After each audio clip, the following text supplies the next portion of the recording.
I'm Vera Stewart, and I'd like to welcome you to the VeryVera Show. I'm still having a hard time saying that myself because I'm so excited. I will be with you every Saturday night at 6 o'clock. I'm going to be sharing those secret recipes I've been telling you for years. I'd never tell you what they were. I'm going to show you how to present things in a different fashion. I want you to bring your young person in the kitchen with you, so we're going to use some safe instruments that they can help with the recipe, and we're going to just have a lot of fun together. For my very first recipe, I decided to use the deviled shrimp that was published in Second Round Tea Time at the Masters, and this is actually one of my very favorites. Perfect for a cocktail party, would be great for a luncheon, but it uses lots of shrimp, very tasty. So come back, we've got lots to do, and I'm going to introduce you to a very special guest.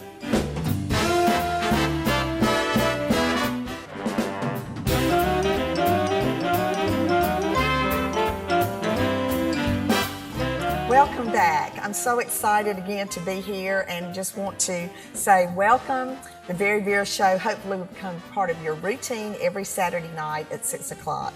Okay, let's get back to that deviled shrimp.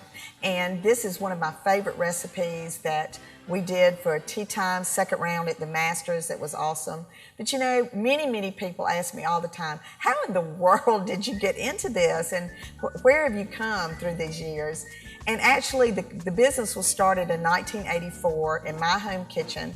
As a former home economics teacher, I came up with an idea to stay at home with my two little boys and be able to have, you know, a way to earn an additional income and also just keep myself from getting into trouble. So it was a lot of fun. The catering business kind of evolved. We turned into a mail order company. We did casseroles. We've been very fortunate through the years to be written up in many periodicals. Lots of magazines have written about VeryVera. We've been endorsed by Oprah. We've been on Throwdown with Bobby Flay with our cakes. We've done many things along the way. But the catering business is still my love, doing weddings, fancy parties, and the Augusta audience has been so good to VeryVera and to me. And through that, I've had lots of opportunities to meet wonderful people, learn a little bit about their tastes, their preferences, and through that experience, I've gotten to know people really well in our Augusta community. The catering business got off the ground because of people like my next guest. And Ann Boardman is one of the ones that helped VeryVera get established. And Ann, I want to introduce you and bring you out on the set. You've just been so wonderful. She actually had a lot to do with me getting my foot in the door in many Augusta homes. So, you know, you've got a funny story that you tell about this, so I'll let you tell it. Well, you remember when I was responsible for getting caterers for a big charity event, and I put it out for bids, and Vera came in with the bid of $4 a person. Oh my so gosh. Of course she won the job. I must have been crazy that day. Well, you remember you said, I need to get to know Augusta people and they need to know me and what I can do, so you were happy to do this for $4. Well, you know, I'd do it for you for $4 Okay. anytime because you've just been so special to me. You know, I just realized that the shrimp matches my shirt today. You know, I'm always thinking about color coordinating, so we kind of look like the fish in the sea. But today we're going to put together the deviled shrimp. And you know, this was one of the ones that we used to do a lot for things that you did early on. Yeah, That's why when the Junior League was putting that cookbook together, they said, what's your signature dish? And really, I'd never thought about that before. But that kind of came to mind because of the fact that it used so much in our community in the spring and summer. So much of what I do was then. So we used 3 pounds of a kind of a medium to large shrimp because the dish is really good because you really get a lot of big chunks of shrimp in the dish. So making this kid-friendly is important to me. You know, I've loved my cooking camp where I bring the children in and we teach them to do things. So I'm going to have you get started because you're still a kid. She's a kid at heart to me. We're going to cut these up into thirds. And using the scissors. Using the kitchen shears. This keeps you from having to put a sharp knife in the hands of a child. The kitchen shears are actually one of my most versatile instruments in the kitchen. I use them for a lot of different things. But we've taken out 12 of the shrimp that we're going to use to garnish, and you're going to get these, this pound, 3 pounds cut up for that. Local shrimp. You know, needless to say, we're not on the coast, but we have access to a lot of really wonderful seafood right here in Augusta. This seafood actually came straight from Savannah, so we use them quite a bit.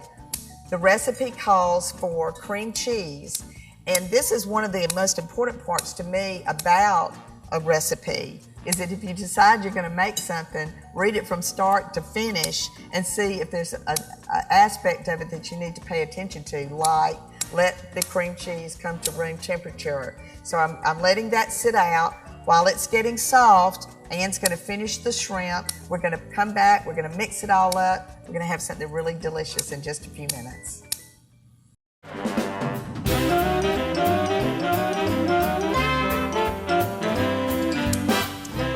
I've got the cream cheese now at room temperature. It's been sitting out for a few minutes. One of the most important aspects of this recipe is to use an onion that you have to grate.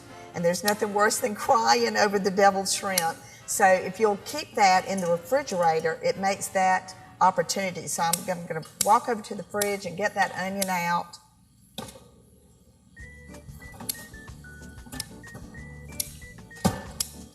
And now the onion is nice and cold. It's going to help keep that those tears from forming as you get ready to grate that. So I'm going to peel this off. Anne's finishing up cutting up the shrimp over there. 3 pounds is a lot of shrimp, as we mentioned. So this first little layer of the onion is going to come off. And then once again, we're going to use, Anne, I love to use the old-fashioned instruments in the kitchen. I've got the hand grater we're going to use for that. You got a grab knife. this knife. Good. And we're going to get this onion grated, about half of it, because that's a rather large onion, to go in the cream cheese. And while she's cutting that up, I've got the other ingredients already measured out. We're going to use a cocktail sauce that has horseradish in it, and that's 1/4 cup of that. We've got 2 tablespoons of India relish, and if you don't see India relish written on the jar when you're at the store, this is just a sweet, finely grated relish. We've got a teaspoon, of sea salt, or you can use regular salt, and a teaspoon of coarse ground pepper. And then these 2 ingredients, I really love to give you the tips on the brands that I use. I'm going to use a tablespoon of Tabasco sauce. If you don't like things quite as hot, you can cut back on this amount, but I actually like this dish a little bit on the spicy side. So I'm going to measure out a tablespoon of the Tabasco. This gives it just a real kick to the whole dish. And then we're going to do another tablespoon of Durkee sauce. And again, this is one of my favorite dishes. Anne, don't you use Durkees a lot? Especially egg salad. And there's no such thing as a turkey sandwich on Thanksgiving without Durkee sauce. So we have all the ingredients ready to go. And this is the part the kids love the most. This is when we mix it up with our hands. So with that cream cheese nice and smooth, there's no better way to get these ingredients mixed up together. How's that onion coming? You crying yet? No. There's no tears in the kitchen at VeryVera. Almost finished. Almost finished. So we're going to mix this up really well. The cream cheese can be, whenever you're using things like in a dish like this, brand really doesn't make a difference to me on the cream cheese. It makes a lot of difference to me when I'm baking, but not as much on a mixture that has all these other delicious ingredients in it. So I've just about got that mixed up, nice and smooth. And again, my shirt matches my ingredients today. I did the exact same thing when we did Throwdown with Bobby Flay, and I had What'd you wear then? I wore orange because it was carrot cake. Oh. So that was fun. Okay, Ann, let's put the onion in. Alrighty. She's going to just dump that right in the bowl for me. Onion is really great in this. And we've got the 3 pounds of cut up shrimp. And you see what I mean about how hearty this is? That is a lot of shrimp in this dish. So we're going to get this well mixed up. And at this point, you can either have a fish mold or some kind of a cake mold or some particular shape that you can be getting ready. But we're going to do it a little differently today. You know, those are those surprises that I'm going to promise you on every show. So I've got this just about done. And when we come back, I'm going to show you how to make this a very magical dish. So come back with us.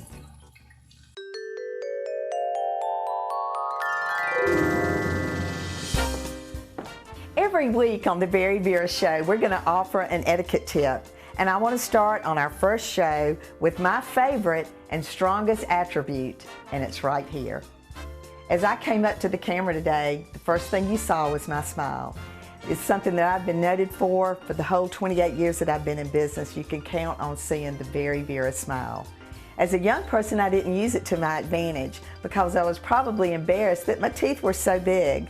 But as I've grown, I've learned that many doors have been opened because of my attitude, my enthusiasm, and the way that I put this smile on my face every day.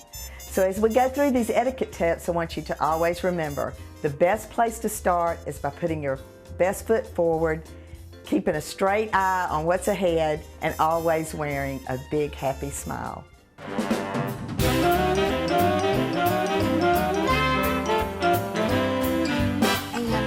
This is so much fun. I mean, I feel like I've gone back in time because we're doing one of my original recipes, but I think you got the better job on the lemons. But we're going to take some of the best things to garnish with today. I'm going to show you a few little tricks on that. Actually, this is a cucumber, and in order to make scales for the fish, I'm just going to take a knife and kind of make a little slit down a few of the sides just to give some variety to the color. So it's just a quick little slit right down the side. Doesn't have to be in any particular length or order, but just to kind of get rid of some of that green. And I've got in front of me, and this, did you have one of these in your kitchen? No, I've never seen one. This probably came from a very old school hardware store, but this is a very minor version of a mandolin. And it has an extremely sharp edge. So I wouldn't necessarily recommend this, you know, with a child, but to me it's so much faster than the one, you know, that you have to get out and assemble and all of that. It's just really quick to use. And it's small. But you know, you just make a really quick hand motion, and I'm getting these really, really thin. Doing that this way. Then you're cutting up the lemons for, we're going to get garnish on the outside. And also a lot of times people just kind of like to squeeze that lemon over what they're doing. So these are going to become the scales of the fish. The lemon is going to be for garnish and actually to help enhance the flavor, because you can just take that and squeeze it. And then I'm going to get some spring onions, because that would be great to go on here as well.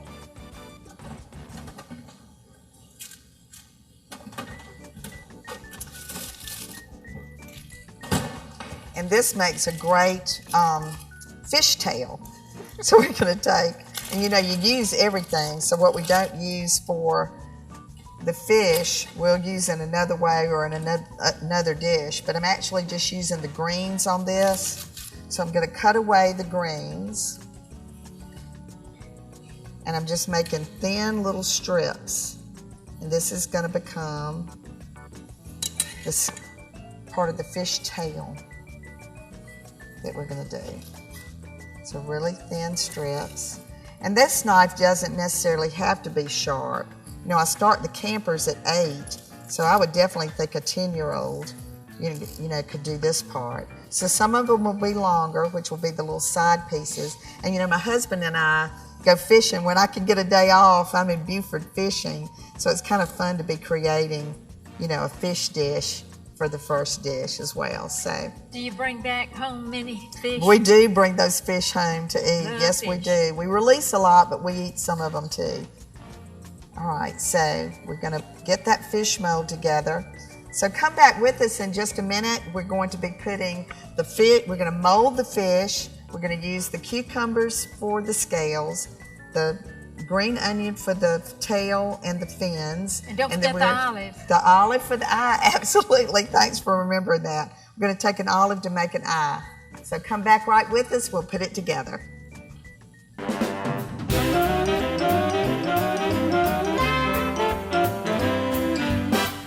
Since this is our very first show, I just thought I'd take a minute and, you know, reminisce. Ann and I have been talking about how much fun it is to even get the aromas of this original recipe from back in 1984. But let's look at a few of the things that VeryVera has done along the way. I've just done wonderful events, from small dinners to casual settings, to some of the most spectacular weddings in this community. So many different aspects of catering, from tea parties all the way up to really large corporate weddings and events. But as we wind it up today, I hope you've enjoyed the opportunity to learn a little bit more about VeryVera, but also to, you know, recognize that sometimes it's a lot of fun to go back to things that you've been 30 years ago doing. So Ann, I feel like that's kind of what we've done today. We've reminisced about how we met and how we got started.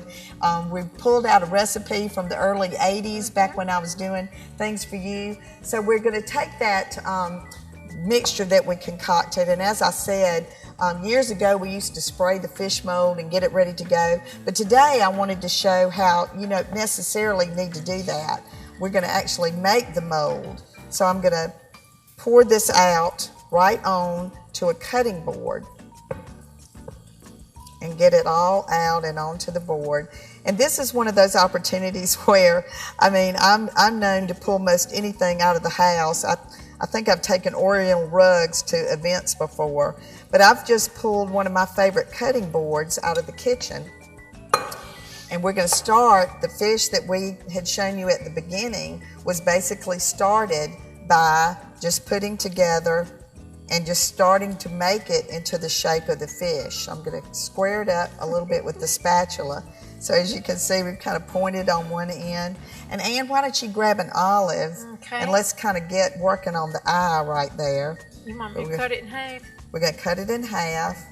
We're going to work on the face right there. Got a tail that's going to go down here, and then remember the cucumbers that we were cutting. We'll get started with those in just a second and make the scales. So this is where the young person in your house might be better at making it look like a fish. Actually, this is coming together. It's looking a little bit like a fish, and then you can go back with a cloth in a few minutes and kind of clean it up a bit. But now we've got the head and the tail. So let's get the eyeball on. There we go. Yeah, so Ann, let's start doing the scales, and you always start at the end and do the scales up. Okay, and overlap a little bit. Overlap a little bit. Okay. And then the green onions that we did, we're going to make. And you can go over these when you get there with the cucumbers. And these are just strips of the green onion. We've got some there. And I'm going to separate the face from the scales.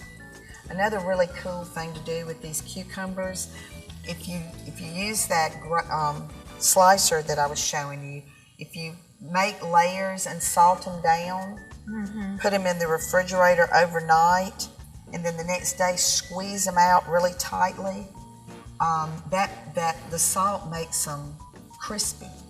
And it gets rid of some of the water in them. It does. And then you can make the cucumbers, like the cucumber sandwiches and stuff.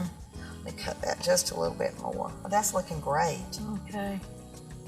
And then the lemons we're going to put on the top. Okay, Ann, let's walk over here. I'm dying for you to try this. I hope you remember what it tasted like. I do. You know, one of the things that I had suggested down there, we're using a cutting board, but the one that we showed you at the beginning of the show was beautifully done with collared leaves. I've brought in some fishnet that you can get at any bait and tackle store, the leaves, and we sprayed it with some gold. But the best part is how yummy it is. I hope you remember how great this is. I've got one right here. Okay, perfect. Thank you. All right. Well, I want you to tune in. We're going to be doing this again next Saturday. We're going to have a wonderful time together as we move along. Come see us at 3113 Washington Road. Pick up a casserole for dinner tonight. But just remember, whatever you do, do it in good taste.